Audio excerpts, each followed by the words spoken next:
அதாவது ரெண்டு கருத்து, என்னுடைய சொந்த கருத்து. அவர் இணையலாம், முதல்ல ஆதரவு தெரிவித்தார். இணையாமலும், ஏன்னா ஒரு பெரிய அறிவாளி கையில் அதிமுக மாட்டி ஒரு கட்சி அழிக்கவே முடியாதுன்னு யாராவது நினைச்சா அந்த கட்சி உலகத்திலேயே எங்க இருந்தாலும் சரி, ரஷ்யாவில் புதின் கட்சின்னு சொன்னேன், அது மாதிரி எங்க இருந்தாலும் சரி அந்த கட்சி அழிக்கப்பட வேண்டும்னு சொன்னா எடப்பாடி பழனிசாமி கையில் கொடுத்துடலாம். 6 மாசத்துல மார்க்சிஸ்ட் கம்யூனிஸ்ட் கட்சி பொலிட் பியூரோவையே காலி பண்ணிட்டு வரவர். ஆகவே அப்படிப்பட்ட ஒரு நல்ல மனிதர் அதிமுக பிடிச்சிட்டாரு. ஆனாலும் இந்த அதிமுக காப்பாற்றப்பட்டு நல்லபடியாக இருக்க வேண்டும் என்று சொன்னால் எனது அன்பான வேண்டுகோள், வேலுமணி போன்றவர்களுக்கெல்லாம் வந்தால் வரட்டும், வரவேற்கிறோம். இல்லை என்றால் அதிமுகவை உங்கள் கைகளில் எடுத்துக்கொண்டு எப்பொழுது போல் தாவேகாவுக்கு ஆதரவாக இருங்கள் என்பதுதான் எனது அன்பான வேண்டுகோள். அந்த சிந்தனையில் தான் அவரும் இருக்கிறார்.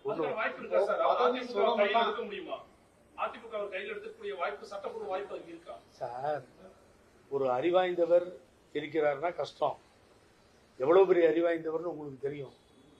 சேக்கிழார் கம்பராமாயணத்தை எழுதினார் சொன்ன அறிவாளி, அபிரகாம் லிங்கன் அபிராமின்னு சொன்ன அறிவாளி, அது இவரே இருந்துட்டார்ல. அவர் கையில இருக்க ஆக்ஸ்போர்ட்ல போய் ட்ரைனிங் எடுத்துட்டு வந்தார் இவரு பழனிசாமி. அதெல்லாம் ஒண்ணுமே கிடையாது.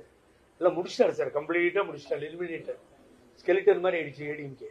ஆகவே அவர் கையிலிருந்து வேலுமணி எடுத்து நடத்துவதற்கு தகுதி வாய்ந்தவர், அதுல எந்தவித மாற்று கருத்தும் இல்லை.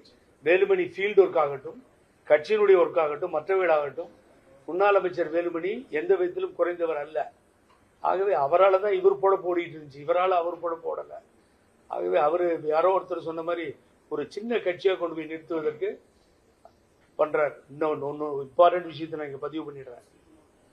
நீங்க இங்க கட்சி தவறாங்க, குதிரை பேரம், ஒட்டக பேரம், ஆட்டு பேரம், யானை பேரம் எல்லாம் பேசிட்டு இருக்கிறாங்கல்ல, அவங்களுக்கு சொல்றேன், திராவிட முன்னேற்ற கழகத்தை 4 பேர், மொத்தம் 4 பேர் எடப்பாடி பழனிசாமியும் சேர்ந்து பேச்சுவார்த்தை நடத்தி ஆட்சியை கவிழ்ப்பதற்கான முயற்சியில் இறங்கினார்கள். ஆதாரத்தோடு பேசிக் கொண்டிருக்கிறார், ஆதாரம் இல்லாமல் பேசவில்லை. அவர் பக்கத்தில் ஒரு 4 சகுனி இருக்கு. ஒன்னு பொள்ளாச்சியில் இருக்கு, ஒன்னு மதுரையில் இருக்கு, ஒன்னு கிருஷ்ணகிரியில் இருக்கு, இப்படி ஒரு 3-4 சகுனி திருவண்ணாமலையில் ஒன்று இருக்கு. இந்த சகுனிகள்லாம் சேர்ந்து முடிச்சிருவாங்க. அவர் இன்னொருத்தர் வேற திகார் ஜெயில் ஹீரோ வேற கூப்பிடுறாராம், இப்போ உள்ள வாங்கன்னு.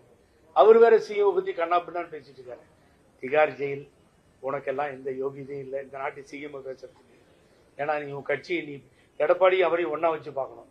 தூக்குல தொங்குறான்னு அவர் கூட சேர்ந்தா பழனிசாமி, நான் கயிறு அனுப்பிச்சு 100 ரூபா லாஸ், இது வரைக்கும் தூக்குல தொங்கலை. ஆகவே இப்போ அவர் வராராம் உள்ளார. 2 துரோகிகளும் சேர்ந்தா சூப்பரா இருக்கும். முடிவுரை எழுதுறதுக்கு ஒரு ஆள் வேணும் இல்ல, நீ உள்ள போ, முடிவுரை எழுதி முடிச்சிடலாம்.